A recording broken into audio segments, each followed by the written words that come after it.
Hello, everyone. Waltz, this is my very first trip to Belfast. I feel like I know Northern Ireland very well because everywhere I lived in those 5 continents and everywhere I've traveled, there is bound to be an Irish person, no matter where, no matter how remote in the world. And I think from my experience tonight and from my experience with the wonderful business and the community staff, I can't speak highly enough about them. In my brief time in Northern Ireland now, I can certainly say that probably one of the best products that you could ever make would be to bottle up the energy, the sense of humor, the lovely accents, and the warmth of the lovely Irish people. And I think that would probably make the world a much, much better place. So thank you very much for having me here tonight.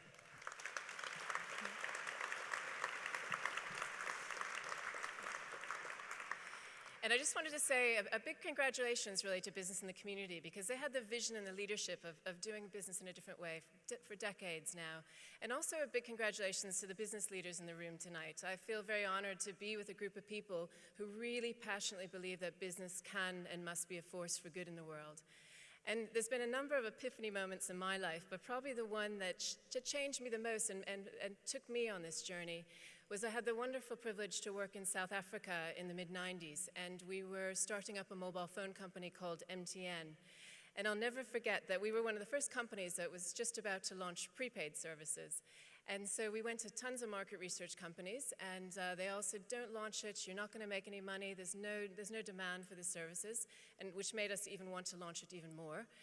So we did launch, and what we found out was literally within the first month, we had made our annual sales target. So we went into the townships to find out what was happening and why these products were just selling off the shelf. And what we found was probably the most unbelievable display of entrepreneurship I'd ever seen in my life. People had taken these prepaid phones and they'd put them in briefcases and were selling phone calls out of briefcases. They'd built trailers that they actually put the phones in and they were selling calls out of trailers. And then they also were just literally standing on the corner selling phone calls and moving their goods and services. And to me, it was that moment of realization about the power of business to truly make a difference in the world and to get the right tools into people's hands, and then they will lift themselves out of poverty. And I think that simple mobile phone made such a dramatic change. And today, I think there's over 6.7 billion phones in the world, and they continue to now make change not only as a communication tool, but as a doctor, as a bank. So again, it started me really on this journey about how can you work with business and how can you break down the sectors between business, government, and not-for-profit to really drive significant change in the world. And I think we're at a really interesting point in the world right now. As we all know, we're in the middle of really a perfect storm with the financial crisis, the environmental crisis, and the ongoing crisis of poverty. And I think the really scary thing is that that's set to get worse with the progress that we're continuing to make in terms of how we are continuing to degrade our natural assets. And I was very happy to see that you had a biodiversity award this evening. Because if you look at how we're pushing those planetary boundaries right now, if you take just biodiversity, every single one of our major ecosystems is currently in decline. And we lose every year over $4 trillion worth of our natural assets. And that's really fuel for the economy going forward as well. And we have to figure out ways that we can change this. And I think one of the things why we struggle in changing it is because we've built our foundations on these silos of government does one thing, business does one thing, and not-for-profit sector does another thing. And I think what we're seeing now is the beauty of this breaking down between those silos. And we were in Egypt a few months ago, and a lovely young Egyptian man stood up and he said it most succinctly. He said, the only borders that are left in the world are those on the maps right now. And I think the power and the potential and the opportunity for business in this new world where these silos are coming down to play a role in driving change in the world is so incredibly significant. And I think what we're seeing is, 10 years ago when you talked about business as a force for good, everyone kind of glazed over and looked at you like they didn't know what you were talking about. And I think what we've seen in the last several years is a speeding up of that process towards a new way of doing business for the world. And I think there's a few things that are speeding that process up. One is certainly we have become a world that is living in radical connectivity right now through social media, through travel, And I think what that has done is none of us own our brands anymore, whether it be an individual, whether it be a government, whether it be a business. That power is now in the hands of people all over the world. And what people want is they want businesses to truly put planet and people at the core alongside profit. So I think that's one thing. I think the second thing is we're seeing the most amazing leadership right now in the business sector.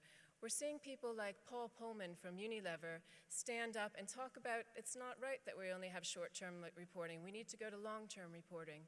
Or someone like a Jochen Zeitz from Puma, who has created an environmental profit and loss statement for the business so they can truly see what their usage of natural assets is. And I think that for all of us, we need to stand up and give air cover to those leaders, and we need to be those leaders ourselves to really push that envelope and start to look at doing business in a different way. And I think the third thing that is probably one of the most exciting things is what we call the hybrid revolution right now. And I think historically we saw business on one side and we saw not-for-profits on the other side. And I think probably the biggest entrepreneurial opportunity of our lives is this beautiful hybrid set of businesses and set of way of doing business that's in the middle of that continuum right now. And whether that be things like purpose-driven businesses, like M-Pesa from Vodafone in Kenya, that basically turned that mobile phone into a bank. And now 31% of Kenya's GDP actually travels across that phone right now, the M-Pesa phones. So that's a purpose-driven business that started to make a difference in people's lives that didn't have access to banking, and it also now makes a very significant profit. Or social enterprise, and I guess the typical social enterprise that puts the profit back into scaling the response to the issue.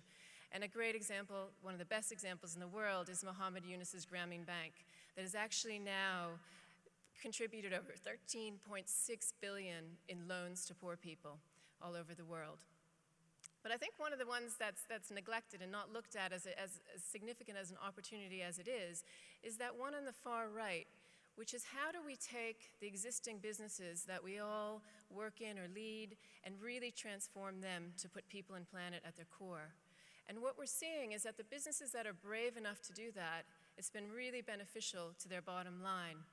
And I love seeing Marks and Spencer's had won that award last year, because if you look, when they launched Plan A in, I think, 2007, since that period, it's actually saved over £225 million towards their bottom line right now, and been very successful for their brand overall as well.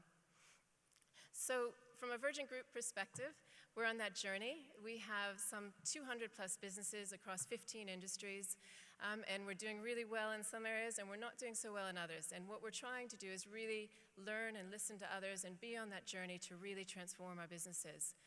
And I think we've been very lucky that Richard, when he built the businesses, he really built them to make people's lives better and really put people at the center of all we do. And I think what we're doing right now is we're working with our businesses to look at how do we go back to that core purpose, and how do we make sure we put people and planet at the core alongside profitability. And we're also looking at our investment strategy, not just our investments in new businesses, but how can we invest through the supply chain to start and really fuel some of these new hybrid businesses.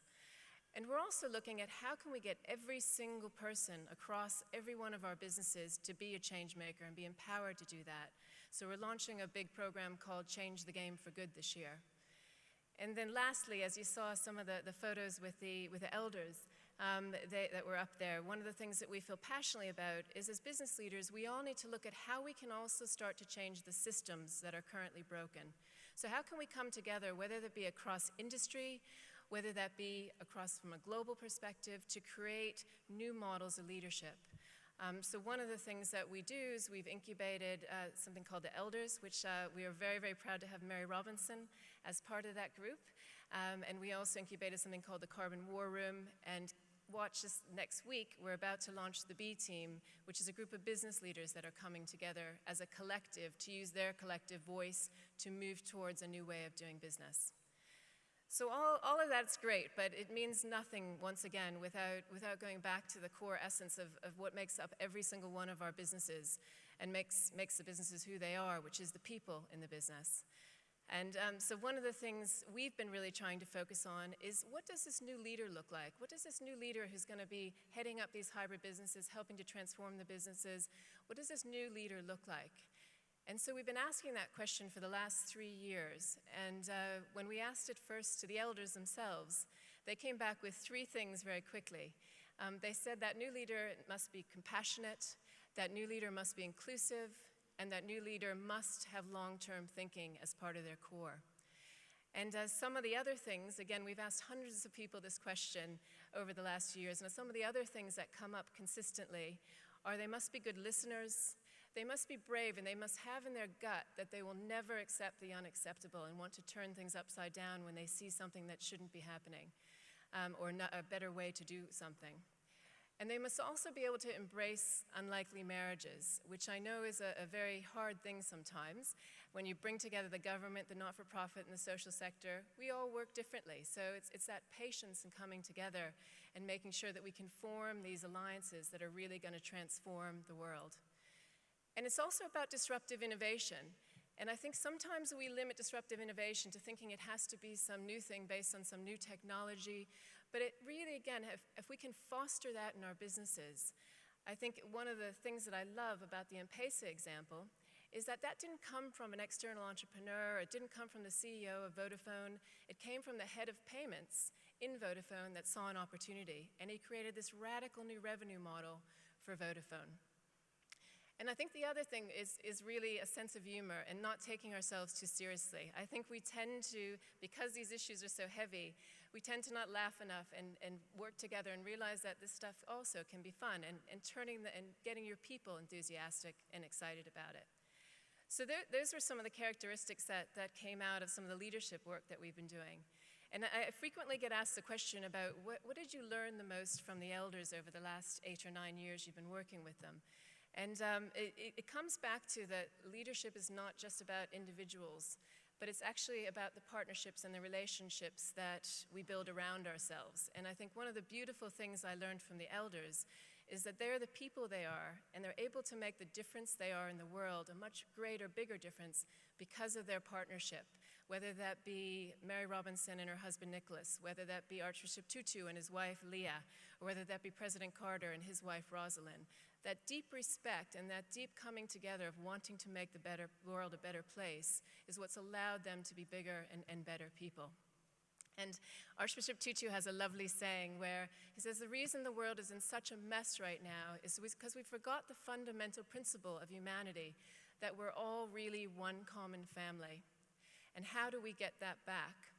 And I think what I'd like to just close on is firstly saying a big thanks and congratulations again to all of you for being here in the room tonight, because by being here, you're showing that with business in the community, you really want to change the way the world does business and make sure that we take better care of our common family.